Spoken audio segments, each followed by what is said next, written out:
Alors, écoutez, nous vous remercions de nous avoir invités à prendre la parole dans le cadre de ce beau colloque. Et donc, nous voudrions vous parler aujourd'hui de la façon dont le journalisme immersif intègre des logiques transmédiales au-delà du domaine de la fiction, pour s'affranchir de ses limites tout en problématisant dans une visée politique l'accès au réel qu'il propose.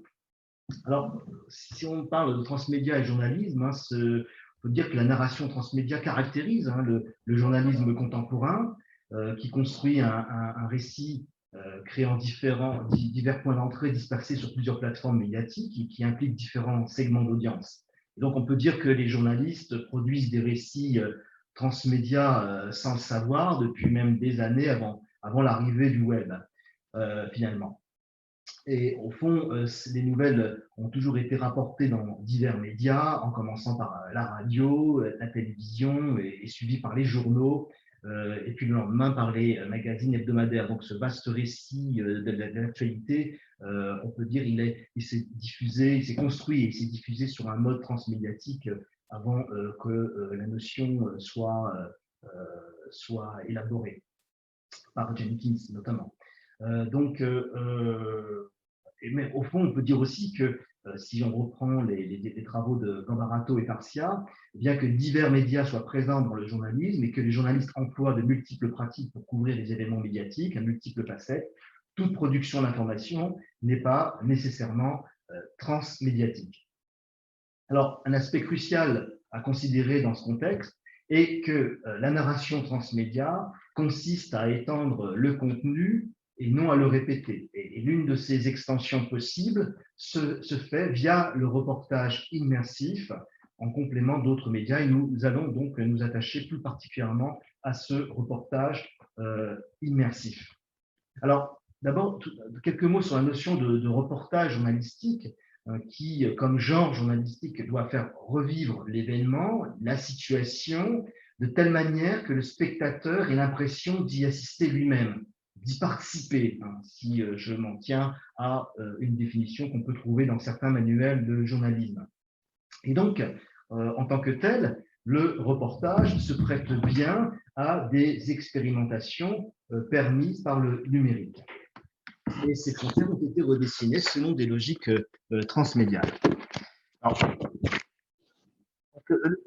la réalité virtuelle est un médium qui est en accord avec l'idée que l'esprit et le corps forment une unité. Ce qui affecte l'un affecterait l'autre, émotion et action étant reliées. Alors, fidélité à la réalité rapportée, préséance accordée au corps comme médium, à l'émotion et à l'empathie comme dépassement de l'altérité et authenticité d'une expérience vécue à la première personne. Par ces traits, le journalisme immersif promet de renouveler l'expérience de l'information. Et c'est à ce titre que nous allons préciser les choses.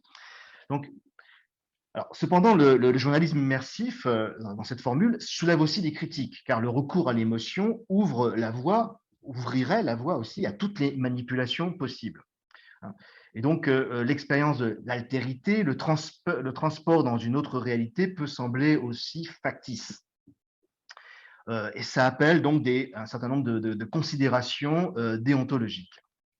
Et c'est pour répondre à ces critiques que certains auteurs ont opté pour une écriture qui se déploie sur un médium composite, permettant de passer outre les limites d'un médium unique comme la réalité virtuelle. Et notre proposition est fondée sur des études de cas et s'attachera à quelques productions récentes, notamment l'installation Mythe Mortaza, qui a été donc produite en 2019, de la réalisatrice Joséphine de Robe, qui nous emmène donc à la rencontre de Mortaza Jami, qui est un Afghan exilé, réfugié en France depuis 10 ans, à travers une installation composée d'un film en réalité virtuelle et d'un parcours interactif recourant à la réalité augmentée. Mais avant Mythe Mortaza, on peut citer The Enemy, qui date de 2017, du photojournaliste Karim Ben Khalifer, qui est un projet documentaire en réalité virtuelle et augmentée qui met en scène 3 face-à-face entre combattants et ennemis, donc Israël, Palestine, Congo, Salvador. On y reviendra par la suite, c'est Angelina qui développera cet aspect-là. Hein. Donc à chaque fois, on a affaire à des productions, à des œuvres, pourrait-on dire, qui donc dépassent en quelque sorte les frontières du journalisme immersif et qui font appel d'une certaine manière, et d'une manière assez renouvelée, à des logiques transmédiales. Donc finalement, ce recours aux transmédia dans le champ des écritures du réel présente, selon nous, un double intérêt. Il questionne d'abord les médias d'information dans leur capacité à mobiliser le citoyen, car la spécificité de cette écriture de l'information, c'est de s'adresser à notre rapport à la cité, évidemment, mais aussi interroge la notion de médium, ou plutôt celle de médialité, dirons-nous, comme mode d'accès au réel.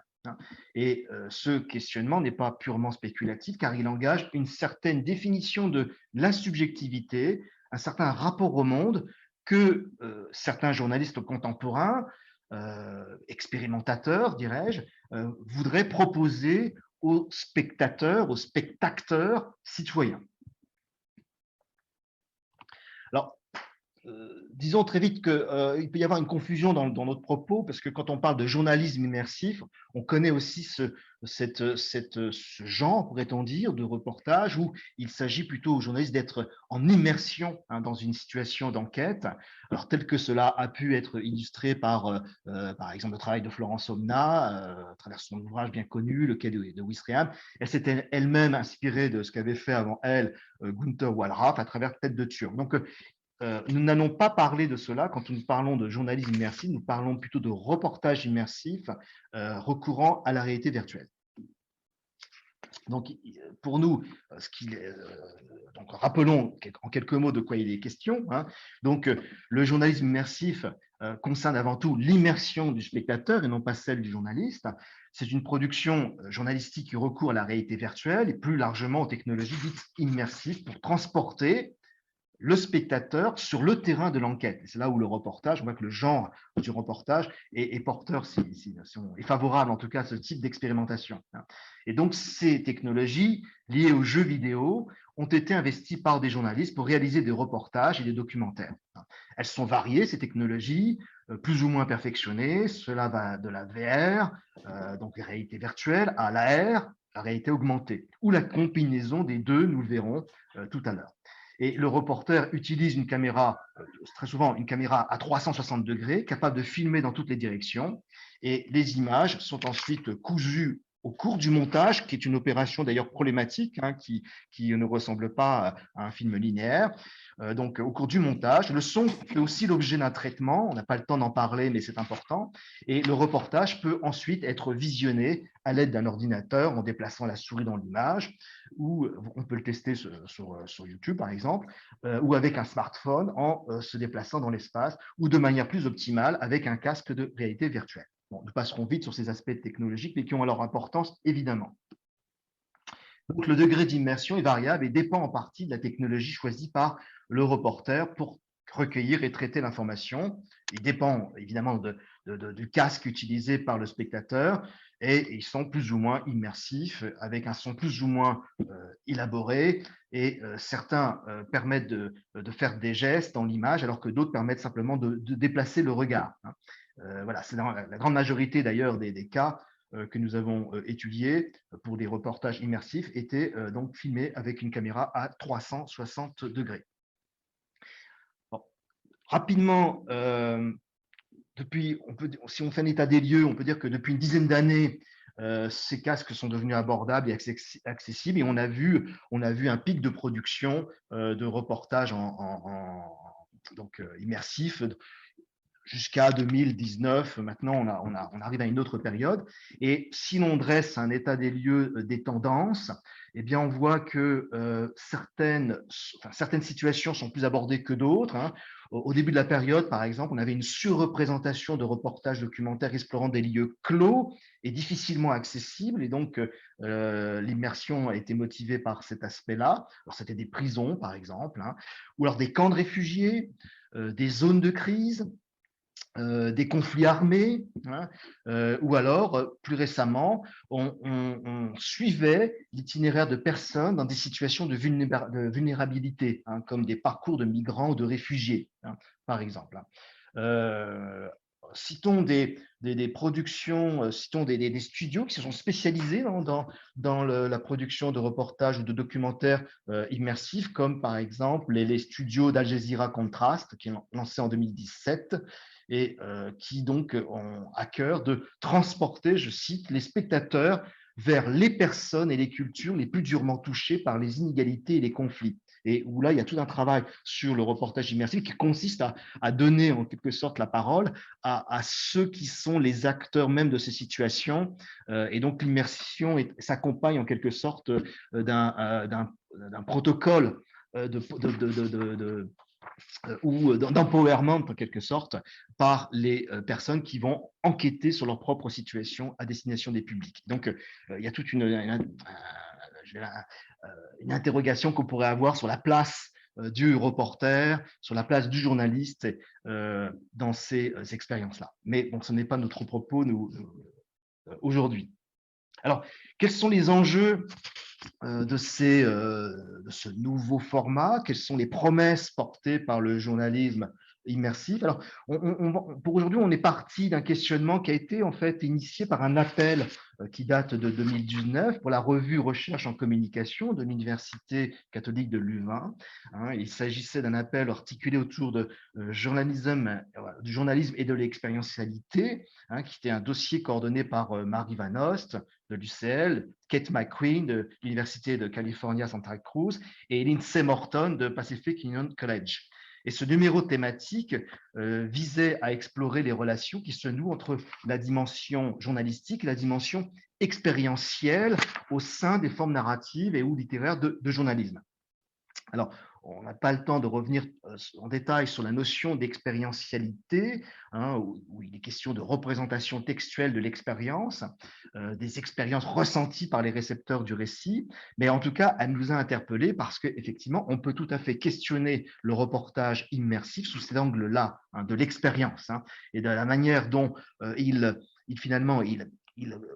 va configurer notre compréhension de l'actualité et du monde selon un processus d'information. Donc l'information n'est pas donnée, elle est construite au cours de l'expérience même qu'en fait le spectateur, qui passe par la médiation de formes narratives ou non d'ailleurs dans le domaine du factuel. Voilà, donc l'étude de l'expérientialité en journalisme ne peut plus se limiter au genre classique de la presse écrite, qui ont été largement étudiées, et doit s'étendre, selon nous, à des formes plus novatrices, plus expérimentales de journalisme, telles que celles évoquées dans les reportages immersifs. Et donc, comme nous l'avons dit, l'immersion dont il est question change parce qu'elle est centrée sur le spectateur qui fait une expérience personnelle de l'événement. Et c'est ça qu'on voudrait questionner. Alors, quelles sont les questions qu'on peut se poser, que nous sommes posées? Donc, par exemple, s'agit-il encore de la même expérience vécue par le reporter qui vise alors à l'étendre, à la faire vivre au spectateur en utilisant ce nouveau format? Autre question, ou s'agit-il d'une expérience propre, indépendante de la figure du reporter qui s'efface en quelque sorte, avec en quelque sorte une espèce de crise de la médiation qui serait gérée par ce type de reportage? Quel type d'expérience les récits journalistiques des reportages immersifs créent-ils? Dans quelle mesure cette expérientialité, si on utilise ce terme, est renouvelée tout simplement par le reportage immersif? Alors, je vais céder la parole à Angelina, alors qui n'est plus doctorante, mais docteur depuis janvier dernier, et qui va donc vous présenter plus en détail ce questionnement à travers quelques études de cas. Alors, toute cette série de questions revient finalement à se demander pourquoi est-ce que des journalistes choisissent d'explorer ces formats. Qu'est-ce qui les pousse à réaliser des reportages et documentaires en réalité virtuelle? Et qu'espèrent-ils au fond y trouver? Et est-ce qu'ils trouvent ce qu'ils espèrent? Face à un tel problème, sous son angle infocommunicationnel, on est confronté à deux choses. À l'objet médiatique en lui-même, c'est-à-dire les reportages immersifs, les productions relevant de ce type de journalisme, et puis au discours autour de ces objets, de ces productions. Ces discours et leur statut sont importants parce qu'ils ont une valeur argumentative. Qui les prononce? À qui sont-ils adressés et pourquoi?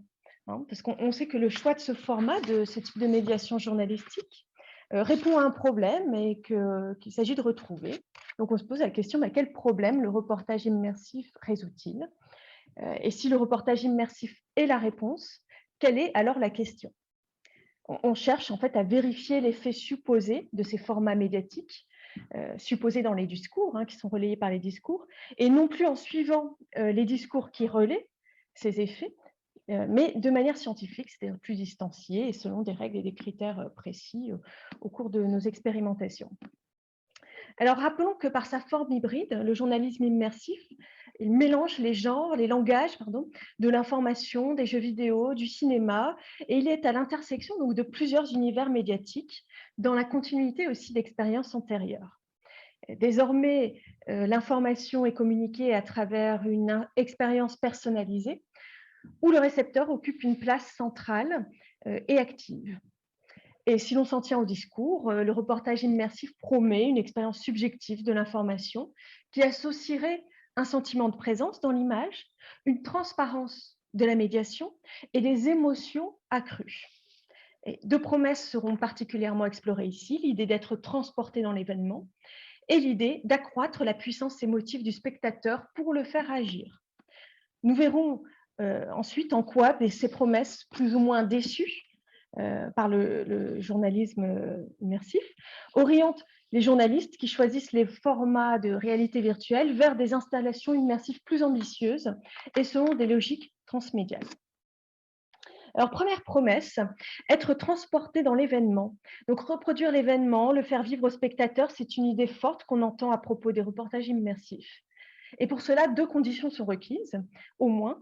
L'image doit être une copie fidèle de la réalité qu'elle relate, et on doit pouvoir rentrer dans l'image pour susciter ce sentiment de présence dans l'événement.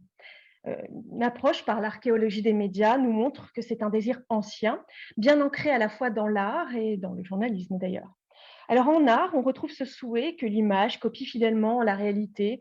Alors cette histoire bien connue, classique, de Zeuxis au 5e siècle avant Jésus-Christ, qui aurait peint dans ses tableaux des raisins si fidèles à la réalité que des petits oiseaux venaient les picorer. Évidemment, avec l'invention de la photographie et de la vidéo, il y a encore ça a accru ce mimétisme de la réalité par l'image. Mais le réalisme d'une image ne suffit pas à susciter ce sentiment de présence. Il est question non plus d'être devant l'image, mais bien de rentrer et d'agir dans l'image, ce que permettent les technologies immersives. Et d'ailleurs, on voit que ces technologies immersives, c'est une idée qui n'est pas si neuve. On voit que l'invention du stéréoscope, par exemple, qui permettait des vues en 3D, date de 1838. Autre exemple, le panorama de Bourbaki, il représente une scène à 360 degrés qui représente la débâcle d'une armée au XIXe siècle. Et puis aussi, plus ancien encore, des fresques en trompe-l'œil se ramènent à ce désir d'immerger, de rentrer dans l'image. Évidemment, ce désir de s'immerger dans l'image est fortement ancré dans le domaine des jeux vidéo et il aboutit en quelque sorte avec l'arrivée de la réalité virtuelle qui permet aussi d'agir dans l'image. Le reportage immersif se rattache tout de même avant tout au genre journalistique du reportage. Il est rendu possible grâce au fait que le journaliste se rend dans les lieux où se déroule l'actualité et qu'il s'en fait le témoin direct. Il donne ainsi accès à ceux qui sont concernés par cette actualité, contrairement à nous, aux spectateurs. Il est en quelque sorte les yeux, les oreilles, et le reporter permet de redonner à vivre, de donner à vivre ou à revivre, voire mieux, de vivre en direct cette actualité. Alors, on voit ainsi que les technologies immersives et le reportage partagent la même promesse, permettre aux spectateurs d'être transportés dans l'événement. Et donc, la rencontre, le mariage même entre reportage et technologie immersive par quelques journalistes expérimentateurs était en quelque sorte inévitable. Et ces quelques exemples montrent que le reportage immersif s'inscrit dans des cultures médiatiques et des cultures visuelles variées et anciennes pour certaines. Et cette inscription va aussi influencer la manière dont le journaliste utilisera les technologies immersives pour concevoir son reportage, mais influencera aussi la façon dont le spectateur en fera l'expérience, c'est-à-dire qu'il recevra le reportage et qu'il le visionnera. Alors, je vous propose peut-être très rapidement de visionner les premières scènes d'un reportage immersif. Hein. C'est The Fight for Fallujah, donc fait par Ben Salomon. Alors, je vais un peu vite là-dessus, hein, mais bon, il faut s'imaginer que là, on peut se déplacer dans l'image, ce que vous ne voyez pas, hein, donc tourner sa tête dans tous les sens, puisque c'est une vue en 360 degrés. Et donc là, on suit le début du reportage.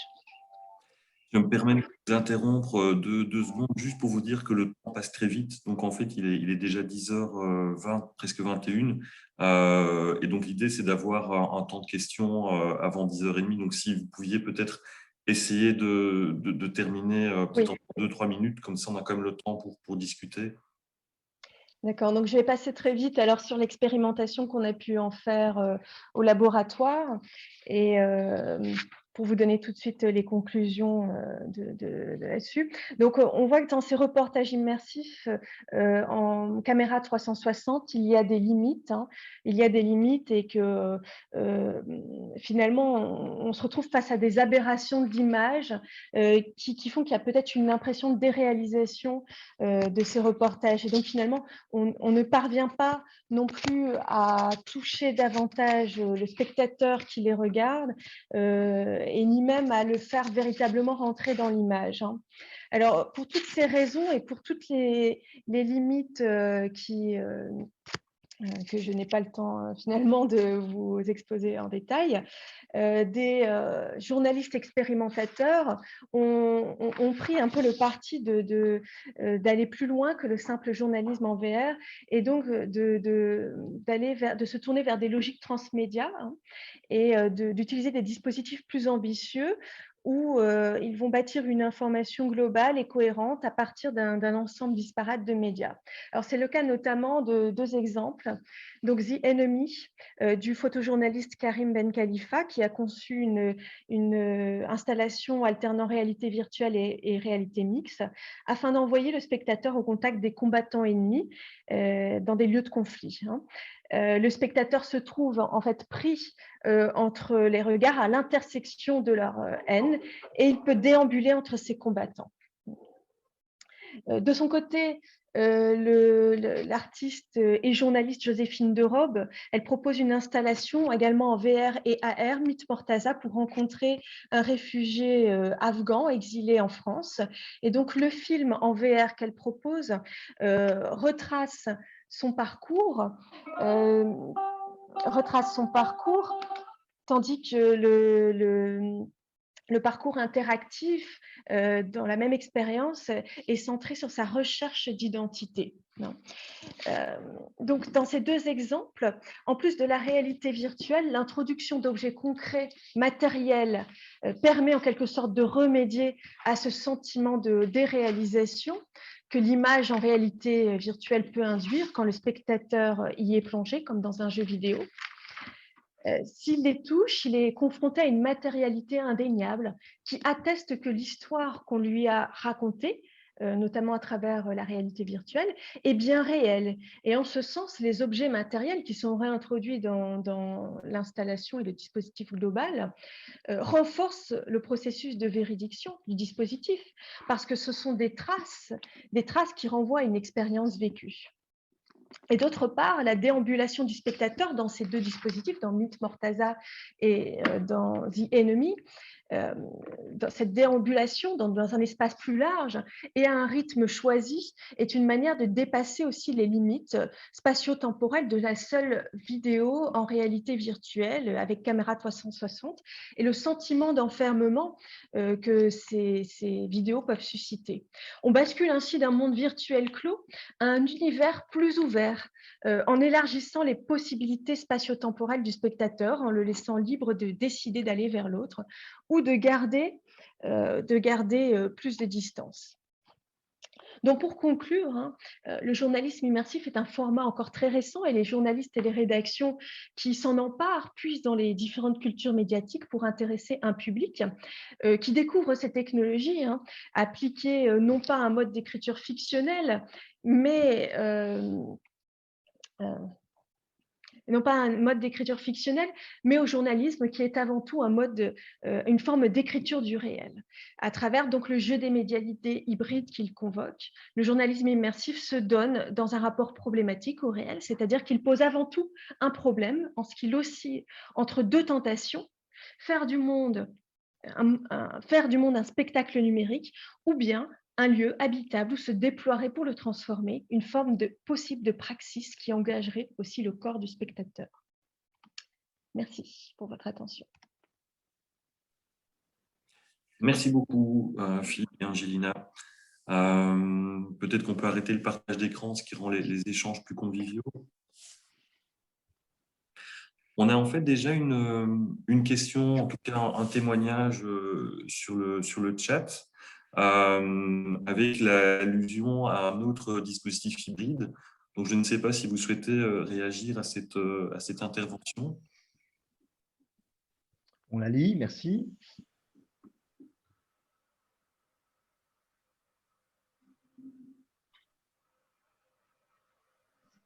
Donc, je lis peut-être pour tout le monde. Donc, ça fait penser à un autre dispositif hybride qui consiste à équiper un témoin et non un professionnel, le terrain réel étant inaccessible pour des raisons conflictuelles, géopolitiques notamment. Et donc, on équipe avec un smartphone, par exemple, pour filmer et transférer le contenu de façon directe et immersive, mais non interactive. Oui, bon, ça fait penser, alors peut-être que vous pensez à ces dispositifs qu'on a vus se multiplier notamment lors des périodes de manifestations en France, finalement de live sur différentes plateformes, différentes applications. Est-ce que c'est la même chose? Est-ce que peut-être que je fais erreur? Je pense alors il y a des points communs sans doute. Je pense que ces différentes tentatives ont comme pour point commun répondent à un problème qui semble être celui du statut des médiations convoquées. Alors des médiations, on va dire, instituées quand il s'agit de médias mainstream, comme on dit, de médiations donc journalistiques, puisque bon, dans l'exemple que vous donnez, souvent il s'agit de journalistes citoyens, enfin, de ceux en tout cas qui se dénomment ainsi, et aussi de cette volonté de transparence, qui d'ailleurs, au fond, quelque chose qui est un objectif, voire un fantasme qui court tout au long de l'histoire des médias, hein, au fond, être le plus transparent possible, faire en sorte que avec le direct, la technologie du direct, en quelque sorte, vient exemplifier ça, hein. Donc, être dans l'événement, être au plus proche de l'actualité telle qu'elle se fait. Bon, effectivement, je pense que ces différents dispositifs répondent un peu à ce même désir, qu'on peut d'ailleurs questionner, hein. Va-t-on mieux comprendre l'actualité quand on est immergé dans cette actualité? Merci. Est-ce qu'il y a... Oui, Philippe? Oui, bonjour et merci pour cette présentation très riche. Alors, je voulais revenir sur un aspect, effectivement, et Philippe vient en partie l'évoquer. Finalement, être au cœur de l'événement, être embedded, comme disent les Américains, est-ce que ça donne tant que ça accès au réel, ou est-ce que justement on n'est pas dans une logique qui s'approche d'une approche fictionnelle? Finalement, le spectateur, quand on voit la production aujourd'hui cinématographique ou télévisuelle, qui ont tendance, notamment par des modes de réalisation très particuliers, de caméra à l'épaule, d'embarquer finalement le spectateur, de le rendre un peu spectateur-acteur de la fiction. Voilà, donc c'est une remarque que je me faisais. Je ne sais pas comment la formuler d'ailleurs en termes de questions, mais je trouve vraiment intéressant ce point d'articulation où, dans le volontarisme qu'on a de donner corps à la réalité pour le récepteur, est-ce qu'on ne construit pas finalement un effet inverse qui est de l'embarquer dans une fiction? Oui, merci Philippe pour cette question. Je crois qu'il y a toujours effectivement cette espèce de tension dans le monde journalistique de la représentation de la réalité, qui n'est pas seulement une représentation, qui est aussi une distanciation, un commentaire, enfin, entre d'une part cette volonté de la représenter de la façon la plus transparente possible. Et quand je dis transparent, c'est par rapport à toute cette réflexion sur la médialité, une médialité qui s'effacerait au profit de ce qu'elle vers quoi elle tend, pardon. Et puis d'autre part, cette aporie qui fait que, au fond, il y a toujours dans toute représentation une forme de déréalisation, de mise en spectacle. Or, cela vient en quelque sorte buter contre le projet journalistique qui est quand même de s'adresser à un citoyen qui habite le monde. Et donc, si on le déréalise, ce monde, comment l'habiter en quelque sorte en tant que citoyen? Et donc, il faut absolument à ce moment-là, on voit bien que de ce fait, ça amène à d'autres formes de médiation qui rentrent par la fenêtre quand on les a fait sortir par la porte. Par exemple, si on reprend les reportages immersifs qu'on a évoqués, on a bizarrement le commentaire sur image qui est là, de façon très classique. Et donc, ça crée, au fond, dans cette médiagénie un peu fragile du reportage immersif, quelque chose de bancal, où à la fois on a de l'immersion qui est en quelque sorte, attaquée, on va dire corrodée par l'ajout de la voix d'un journaliste qui vient commenter ces images et nous dire ceci n'est pas, vous êtes en immersion et je viens vous dire quel sens a-t-elle cette immersion par mon commentaire. Et donc voilà, et donc cette forme nous a intéressés parce que évidemment c'est des formes expérimentales qui sont pas du tout stabilisées et qui jouent avec des codes qui sont ceux des jeux vidéo, qui jouent avec les codes qui sont ceux de journalistes et qui en même temps exhibent au fond sont des signes et des symptômes d'une certaine forme de crise de la médiation journalistique, prise entre spectacle, déréalisation et puis distanciation, mise à distance et commentaires du monde. Voilà, et qui pose problème pour nous qui voulons effectivement, en tant que citoyens, comprendre l'actualité et la vivre à la fois. C'est peut-être impossible d'ailleurs de faire les deux en même temps, mais je ne sais pas, ça, je pose la question. Merci, Philippe. C'est le cœur finalement peut-être de ma question. Toi, tu parlais de remettre en question, mais je dirais transformer le rôle du journaliste, justement, qui est là pour objectiver le monde, objectiver l'actualité, trouver la bonne distance. Exactement. Et finalement, moi, je parlerais plutôt de transformation ou de re-questionnement. Et je crois qu'effectivement, c'est un vrai défi pour les professionnels du journalisme ou de la communication aujourd'hui. Voilà, enfin, en tout cas, merci, c'était vraiment très, très intéressant. Merci.